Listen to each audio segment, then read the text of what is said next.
আসসালামু আলাইকুম। কিছু গুরুত্বপূর্ণ তথ্য জানতে চাওয়া হয়েছে, আমি তথ্যগুলো উপস্থাপন করছি।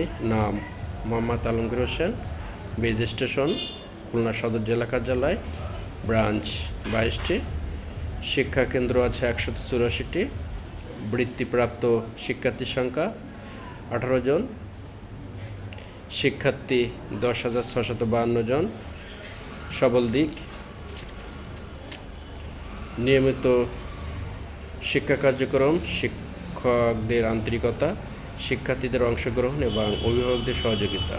আর ইউনিক বৈশিষ্ট্য হচ্ছে মানসম্মত শিক্ষা নিশ্চিত করা।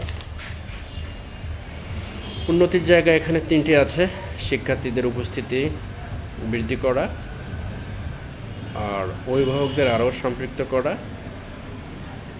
শিক্ষা কার্যক্রমের মান আরও উন্নত করা। এক শব্দে যদি বলা হয় যে আশা এডুকেশন কি, পথের দিশারি।